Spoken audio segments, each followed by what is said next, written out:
എന്റെ വരിയുടെ ഏറ്റവും അറ്റത്ത് ആദ്യത്തെ ആള് ആദം അലൈഹിസ്സലാമയാണ്. ആദം അലൈഹിസ്സലാമ അള്ളാഹുവിന്റെ പ്രവാചകനാണ്. ആ വരി ആദം അലൈഹിസ്സലാം മുതൽ ഇങ്ങോട്ട് ആ വരി തുടർന്ന് എന്നിലേക്ക് എത്തിച്ചേരുമ്പോ ഞാൻ ആരെയൊക്കെ കാണുന്നുണ്ട്? എല്ലാ പ്രവാചകന്മാരും ആ വരിയിലുണ്ട്, എല്ലാ നല്ല മനുഷ്യരും ആ വരിയിലുണ്ട്. ആ വരിയിൽ എന്നിലേക്ക് എത്തുമ്പോ ആദം അലൈഹിസ്സലാം മുതൽ മുഹമ്മദ് മുസ്തഫ സല്ലല്ലാഹു അലൈഹി വസല്ലം വരെയുള്ള പ്രവാചകന്മാർ, മുഹമ്മദ് മുസ്തഫ സല്ലല്ലാഹു അലൈഹി വസല്ലമയ്ക്ക് ശേഷം അടുത്തൊരു വഴിത്തിരിവാൻ അമ്പിയാക്കളില്ലാത്ത ലോകം. അപ്പൊ അവിടെ നിന്നങ്ങോട്ട് ഈ പ്രവാചകന്മാരെ പിന്തുടരുന്ന ഭൂമിയിലെ സദ്വൃത്തരായ മനുഷ്യർ. അപ്പൊ ഞാൻ അങ്ങോട്ട് നോക്കുമ്പോൾ ഞാനാകുന്ന മുസ്ലിമിനെ കുറിച്ച് എന്റെ ഉള്ളിൽ ഉണ്ടാകുന്ന ആത്മബോധം എന്താണ്? ഞാൻ അള്ളാഹുവാൽ തെരഞ്ഞെടുക്കപ്പെട്ടവനാണ്, അള്ളാഹുവാൽ തെരഞ്ഞെടുക്കപ്പെട്ടവനാണ്. വജാഹിദു ഫില്ലാഹി ഹഖ്ഖ ജിഹാദിഹി ഹുവ ജിതബാക്കും. രണ്ട് കാര്യങ്ങൾ ഓർമ്മിപ്പിക്കുകയാണെന്ന്. ഒന്ന്, വിശ്വാസിയോട് വജാഹിദു ഫില്ലാഹ്, എന്താ ദുനിയാവിൽ ചെയ്യാനുള്ളത്? നിങ്ങളുടെ ജീവിതത്തിന്റെ അവസാനത്തെ ശ്വാസം വരെ റബ്ബിനെ പ്രതിനിധീകരിക്കുക, അത്രേ ഉള്ളൂ. എന്താ ചെയ്യാനുള്ളത്? ഞാൻ എൻ്റെ ശ്വാസോച്ഛ്വാസം കൊണ്ട്, എൻ്റെ കർമ്മം കൊണ്ട്, എൻ്റെ സംസാരം കൊണ്ട്, എൻ്റെ സ്വഭാവ ചര്യകൾ കൊണ്ട്, എൻ്റെ പെരുമാറ്റം കൊണ്ട്, എൻ്റെ ധനവിനിയോഗം കൊണ്ട്, എൻ്റെ സർഗാത്മകത കൊണ്ട്, എനിക്ക് അള്ളാഹു നൽകിയ എന്തൊക്കെ ശേഷിയുണ്ടോ അതൊക്കെ കൊണ്ട് ആരെ പ്രതിനിധീകരിക്കണം? അള്ളാഹുവിനെ പ്രതിനിധീകരിക്കണം. അള്ളാഹുവിനെ പ്രതിനിധീകരിക്കുക എന്ന് പറഞ്ഞാൽ അള്ളാഹുവിന് റിളയായത്, അള്ളാഹുവിന് ഇഷ്ടപ്പെട്ടത്, അള്ളാഹു എന്തെങ്കിലും ഒരു ദൗത്യം എന്നെ ഏൽപ്പിച്ചിട്ടുണ്ടെങ്കിൽ ആ ദൗത്യത്തിന്റെ പ്രചാരകനും വാഹകനും നടത്തിപ്പുകാരനുമായിട്ട് മാറുക. ഇതാണ് വജാഹിദു ഫില്ലാഹ്. എന്നിട്ട് പറയണ ഹുവ ജിതബാക്കും. ഈ പണി ഏൽപ്പിച്ചതാരാ? ഞാനൊരു രാഷ്ട്രീയത്തിൽ പ്രവർത്തിക്കുന്നുണ്ട്, ഞാനങ്ങ് സ്വയം തെരഞ്ഞെടുത്ത് പോയതാ. ഞാൻ പലതിലും പ്രവർത്തിക്കുന്നുണ്ട്, അതൊക്കെ ഞാൻ സ്വയം തെരഞ്ഞെടുത്ത് പോയതാണ്. പക്ഷെ ഞാൻ മുസ്ലിമായത്, അള്ളാഹുവിന്റെ മാർഗത്തിൽ പ്രവർത്തിക്കുന്നത് എന്റെ സ്വന്തം തെരഞ്ഞെടുപ്പല്ല. ഹുവ ജിതബാക്കും. നമ്മൾ അടിസ്ഥാനപരമായി മനസ്സിലാക്കേണ്ട കാര്യം ഹുവ ജിതബാക്കും. ആരാ തെരഞ്ഞെടുത്തത്? അള്ളാഹുവാണ് നിങ്ങളെ തെരഞ്ഞെടുത്തത്. ഇത് അള്ളാഹ് തന്നെ പറയുകയാണ്. അള്ളാഹുവാണ് നിങ്ങളെ തെരഞ്ഞെടുത്തത്. എന്തിന്? അള്ളാഹുവിന്റെ ദീനിനെ കുറിച്ച് കേൾക്കാനും പഠിക്കാനും അതിനെ വഴിയായി സ്വീകരിക്കാനും ആ വഴിയിലൂടെ ജീവിതത്തെ സമർപ്പിക്കുവാനുമുള്ള തീരുമാനം നിങ്ങളുടെ സ്വന്തമല്ല, അത് തെരഞ്ഞെടുത്തത് ഹുവ ജിതബാക്കും. ആരാ തെരഞ്ഞെടുത്തത്? റബ്ബാണ് തെരഞ്ഞെടുത്തത്. റബ്ബ് തീരുമാനിച്ചിരുന്നില്ല എങ്കിൽ നമുക്ക് മുസ്ലിമായി ജീവിക്കാൻ പറ്റുമായിരുന്നില്ല. അള്ളാഹു തീരുമാനിച്ചിരുന്നില്ല എങ്കിൽ നമുക്ക് ഈ വഴിയിൽ നിൽക്കാൻ പറ്റില്ല. ശൈത്താന് വിട്ടുകൊടുത്താൽ ഒരുപാട് വഴികളിൽ നമുക്ക് നടക്കാമായിരുന്നു. അവിടെ നിന്ന് തിരിഞ്ഞ് അള്ളാഹുവാണ് നിങ്ങളെ തെരഞ്ഞെടുത്തത്. കൂട്ടത്തിൽ പറയട്ടെ, ഇഷ്ടപ്പെട്ട ഒരാളെ, എനിക്ക് ഇഷ്ടപ്പെട്ട ഒരാളെ അള്ളാഹുവിന്റെ മാർഗത്തിൽ എനിക്ക് കൊണ്ടുവരാമെന്ന് വിചാരിച്ചാൽ എന്നെ കൊണ്ട് നടക്കുവോ?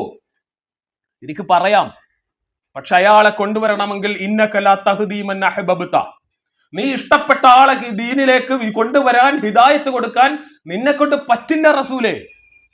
അതിന് അള്ളാഹ് തീരുമാനിക്കണം. അള്ളാഹുവാണ് തെരഞ്ഞെടുത്ത ഹുവ ജിതബാക്കും. എന്നിട്ട് റബ്ബ് പറയും, വമാ ജഅല അലൈക്കും ഫിദ്ദീനി മിൻ ഹറജിൻ മില്ലത അബീക്കും ഇബ്രാഹിം. അള്ളാഹുവിനെ പ്രതിനിധീകരിക്കുക എന്നത് എന്തോ ഒരു ഭാരമുള്ള കാര്യമല്ല. എന്തായാലും ദുനിയാവിൽ ജീവിക്കണമല്ലോ. ജീവിക്കുമ്പോൾ എന്തെങ്കിലും ഒരു സ്വഭാവം നമ്മൾ സ്വീകരിക്കണം, എന്തെങ്കിലും ഒരു നിലപാട് സ്വീകരിക്കണം. എല്ലാത്തിനും നമുക്കൊരു സ്വഭാവവും ഒരു നിലപാടുമുണ്ട്. ഈ രണ്ടാലൊരു സ്വഭാവവും നിലപാടും സ്വീകരിച്ചേ മതിയാവൂ. ആ രണ്ടാലൊരു സ്വഭാവവും നിലപാടും സ്വീകരിക്കുമ്പോൾ ഒന്ന് അള്ളാഹുവിന്റെ മാർഗമാണ്, മറ്റൊന്ന് അതല്ലാത്ത വഴികളാണ്. ഒന്ന് റബ്ബിന്റെ വഴിയും മറ്റൊന്ന് അതല്ലാത്ത അനേക വഴികളും. ഈ നിലപാട് സ്വീകരിക്കുമ്പോൾ നിങ്ങൾ അള്ളാഹുവിന്റെ പക്ഷത്ത് നിൽക്കാൻ, നിങ്ങൾ അള്ളാഹുവിനെ പ്രതിനിധീകരിക്കാൻ തീരുമാനിക്കുക എന്ന് പറഞ്ഞാൽ ഇത് വലിയ ഭാരമായ, വലിയ പ്രയാസമായ ഒരു കാര്യമാണോ? റബ്ബ് പറയണു, വമാ ജഅല അലൈക്കും ഫിദ്ദീനി മിൻ ഹറജിൻ. നിങ്ങൾ ഈ ദീനിനെ പ്രതിനിധീകരിക്കുന്നത്, ഈ മാർഗത്തിൽ നിൽക്കുക എന്നത് അള്ളാഹു നിങ്ങൾക്ക് വലിയ ഭാരമാക്കി തന്നിരിക്കുന്ന ഒരു സാധനമല്ല. ഇതൊരു ഭാരമല്ല. ഈ ഭാരത്തെക്കുറിച്ച് അളക്കുന്നത് എങ്ങനെയാ? ഭാരത്തെക്കുറിച്ച് അളവ് ആർക്കാ ഉണ്ടാവുക? അറിവ്. നമ്മൾ നിൽക്കുമ്പോൾ ഒരാൾ തലയിൽ വലിയൊരു ചുമടും താങ്ങിക്കൊണ്ട് പോകുന്നു കാണും. ഈ ചുമട് താങ്ങിക്കൊണ്ട് പോകുന്ന ആളെ കാണുമ്പോൾ നമ്മളുടെ വിചാരം എന്തായിരിക്കും? എന്തൊരു ഭാരമാണ് അയാൾ ചുമക്കുന്നത്. അയാളാണെങ്കിലോ, അയാൾ ഈ ചുമടെടുത്ത് തലയിൽ വെച്ചിരിക്കുന്ന മാനസികാവസ്ഥ ഏത് കോലത്തിലായിരിക്കും? അയാൾ അതിനെ അയാളുടെ നിത്യജീവിതത്തിന്റെ ഭാഗമായി അയത്ന ലളിതമായി കൊണ്ടു നടക്കുന്ന ഒരു കാര്യമാണെങ്കിൽ അയാൾക്ക് ഭാരം അനുഭവപ്പെടുന്നുണ്ടോ? അയാൾക്ക് ഭാരം അനുഭവപ്പെടും. അയാളുടെ ജീവിതത്തിന്റെ നിത്യ തൊഴിലായി സ്വീകരിച്ചിരിക്കുന്ന ഒരു കാര്യമാണ്. പുറത്തു നിന്ന് നമ്മൾ കാണുന്ന നമ്മളുടെ ആരോഗ്യത്തെയും ആ ഭാരത്തെയും കൂടി തട്ടിച്ചു നോക്കുമ്പോൾ നമ്മൾ എന്ത് വിചാരിക്കും? ഇത് വലിയ ഭാരമാണ്. പക്ഷെ അയാളാണെങ്കിലോ തലയിലിരിക്കുന്ന ആ വെയിറ്റ് ഏറ്റെടുക്കാൻ പറ്റുന്ന കരുത്ത് അയാളുടെ ശരീരത്തിന് ഉണ്ടാക്കിയത് കൊണ്ട് അയാൾക്കതെന്തല്ല, അയാൾക്കതൊരു ഭാരിച്ച സംഗതിയല്ല. ഭാരം തോന്നുന്നത് നമ്മളുടെ ദുർബലമായ ശരീരത്തെയും അതിനെയും കൂടെ തട്ടിച്ചു നോക്കുമ്പോൾ എന്തൊരു കഷ്ടപ്പാടാണ് ഈ മനുഷ്യന്റെ എന്ന് വിചാരിക്കും, ഇല്ലേ? പക്ഷെ അയാൾക്കതല്ല. കാരണം എന്താ?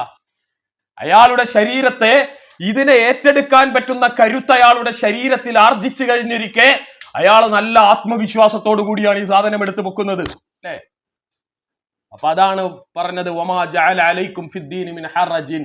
ഇതൊരു വലിയ ഭാരമല്ല. ഇത് ഏറ്റെടുക്കാൻ നിങ്ങൾ സന്നദ്ധമായാൽ അങ്ങേയറ്റത്തെ ആത്മാനുഭൂതിയോടുകൂടി കൊണ്ടു നടക്കാൻ പറ്റുന്ന ഒന്നാണേത്? നിങ്ങളുടെ ദീൻ. എന്നിട്ട് ഉദാഹരണം പറഞ്ഞതാരാ? മില്ലത അബീക്കും ഇബ്രാഹിം. ഈ വഴി ആരുടെ വഴിയാ? നിങ്ങളുടെ വാപ്പയുടെ വഴി. നിങ്ങളുടെ വാപ്പയുടെ പേരെന്താ? ഇബ്രാഹിം. നിങ്ങളുടെ പിതാവായ ഇബ്രാഹിം അലൈഹിസ്സലാമയുടെ വഴിയാണ് ഈ വഴി. ഇതാണ് ഹജ്ജ് നമ്മളെ എന്ത് ചെയ്യുന്നത്? ആവർത്തിച്ചോർമ്മിപ്പിച്ചു കൊണ്ടിരിക്കുന്ന കാര്യം. ഒന്ന്, നിങ്ങൾ മുസ്ലിമാണ്. നിങ്ങൾക്കൊരു ദൗത്യമുണ്ട്.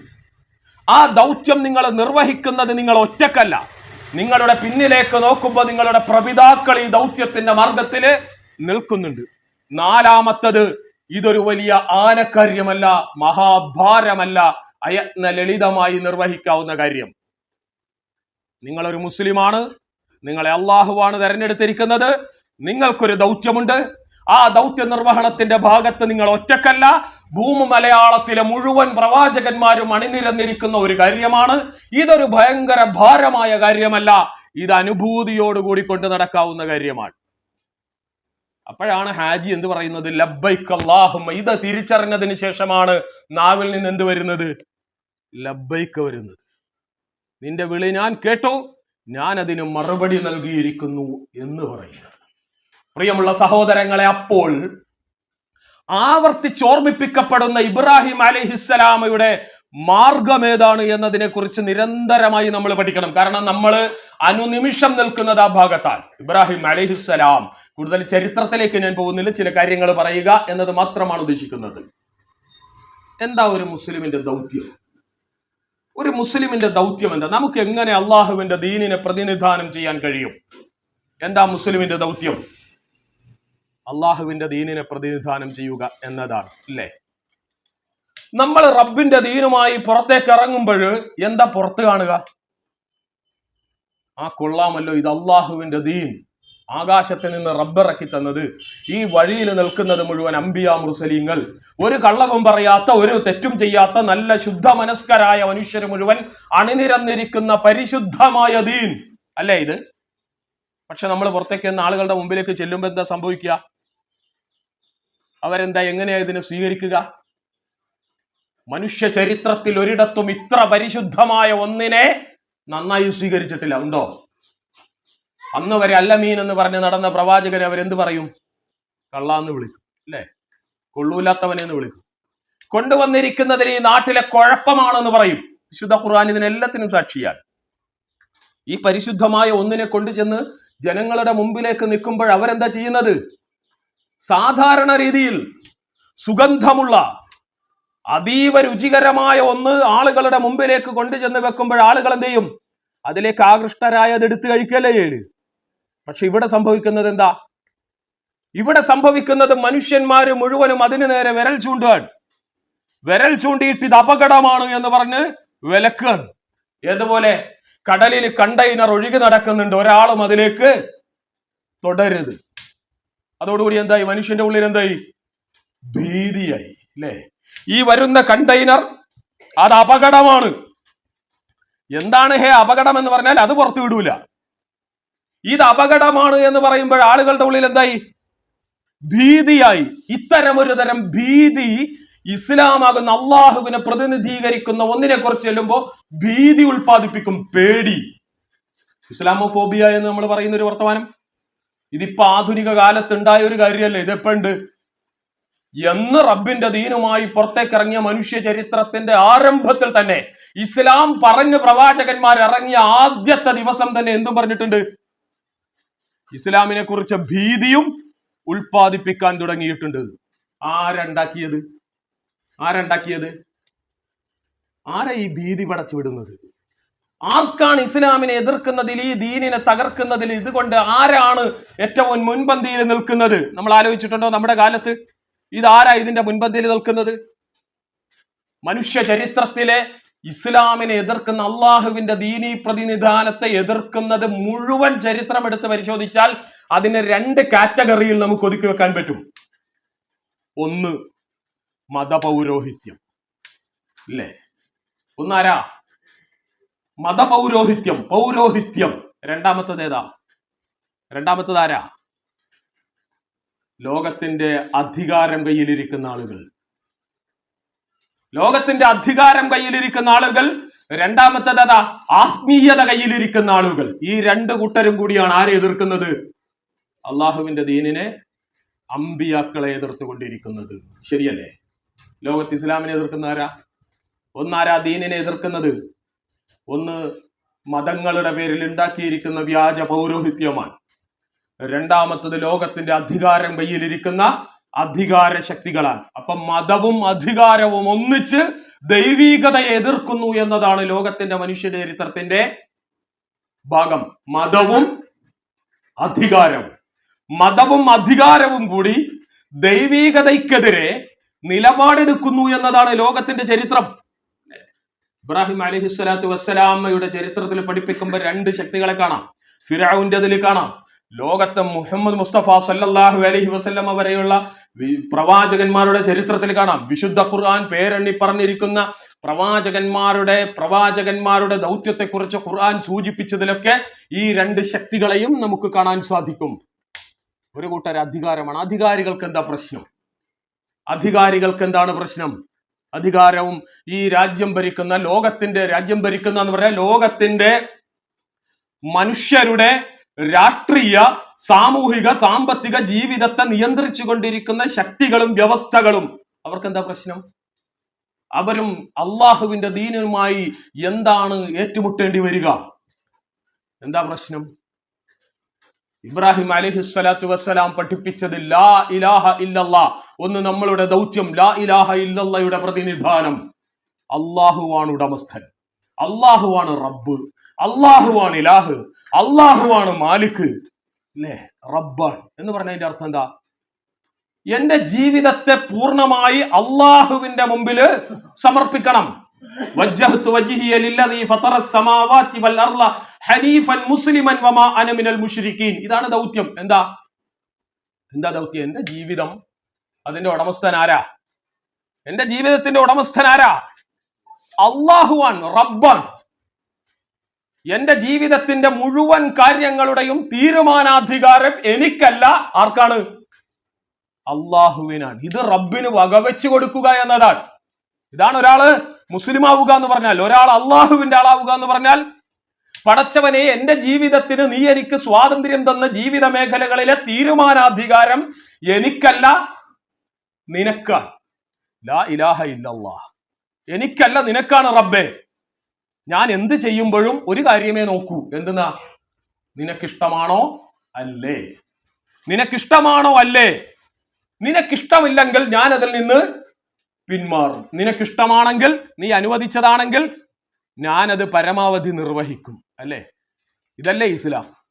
അപ്പൊ എന്റെ ജീവിതത്തിന്റെ മുഴുവൻ കാര്യങ്ങളിലെയും തീരുമാനാധികാരം അള്ളാഹുവിന്, നിനക്ക് ഞാൻ നൽകിയിരിക്കുന്നു എന്ന് വിചാരിക്കുന്ന ഒരു മുസ്ലിം, ഈ പ്രപഞ്ചത്തിന്റെ നിലനിൽപ്പ് ആരുടെ നിയന്ത്രണത്തിനനുസരിച്ചാ?